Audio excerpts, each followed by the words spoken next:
हरिओम। हर हर महादेव।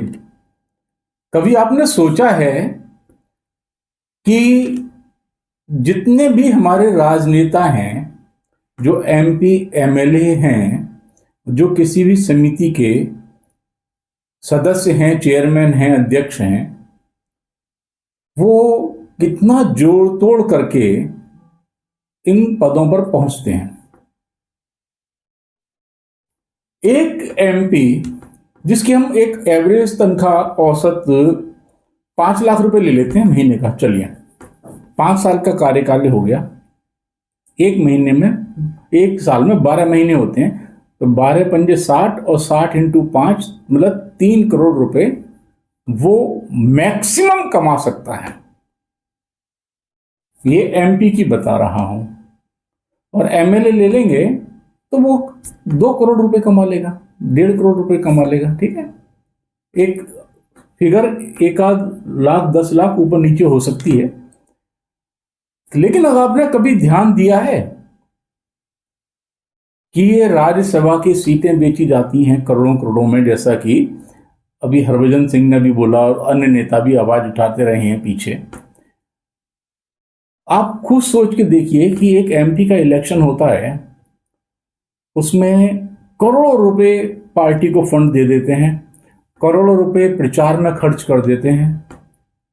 किस लिए? एक एमपी बनने के लिए, सांसद बनने के लिए। और उसका कारण देते हैं कि मैं समाज की सेवा करना चाहता हूं।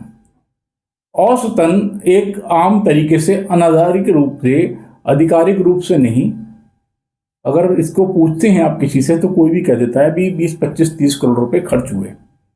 डोनेशन के अलावा की बात कर रहे हैं, सीट सीट पर डिपेंड करता है। एक आध एग्जांपल छोड़ दीजिए जिसमें कोई ऐसी घटना, दुर्घटना या इशू हो गया कि उसके घर वालों को दे दिया, या फिल्म स्टार्स वगैरह हुए तो उन्होंने जो है खींच दिया, लेकिन खर्चा तो उनका भी होता है ना, पार्टी भी फंड देती है।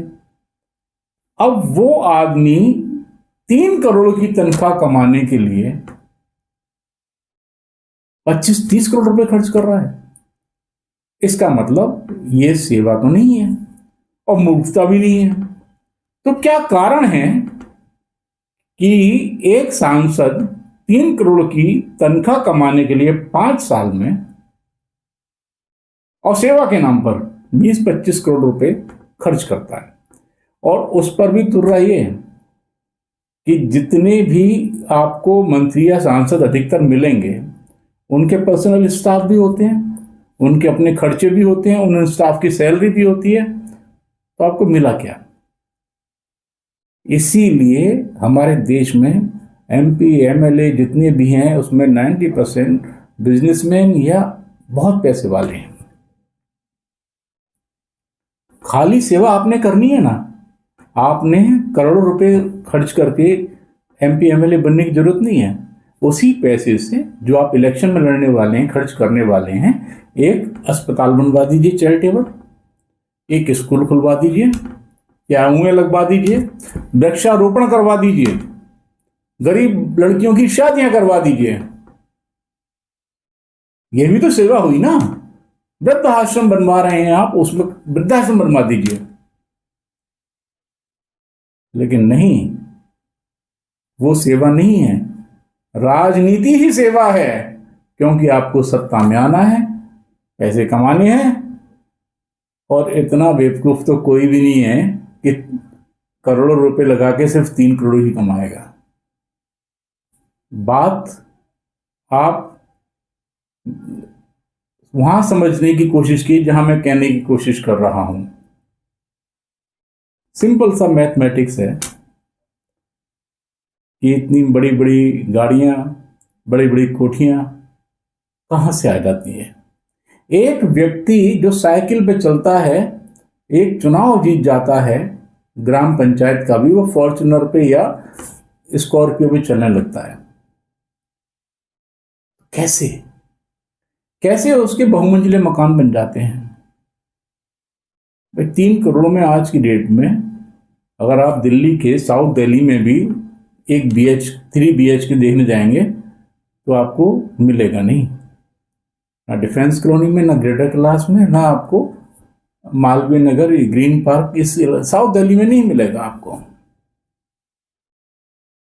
कुछ ना कुछ तो कहीं ना कहीं तो गड़बड़ है। आवाज उठाइए।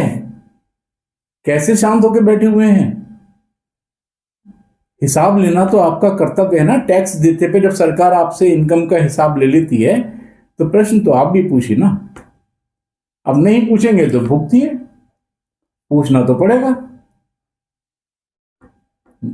आप खुद अपनी चीजों का अगर हिसाब नहीं मांगेंगे तो फिर कौन मांगेगा? क्या सारी जवाबदेही आप ही की है? आप अपनी सारी मर्दानगी और सारा अपने बाप पटुता उन पर दिखाएंगे जो आप पर डिपेंडेंट है, अपने बच्चों पे, बीवी पे और पड़ोसियों पे? यहां पूछिए ना। सिस्टम है, सिस्टम सब बताएगा। पूछने वाले बनिए। आपकी जय हो, धर्म की जय हो, भारत माता की जय हो।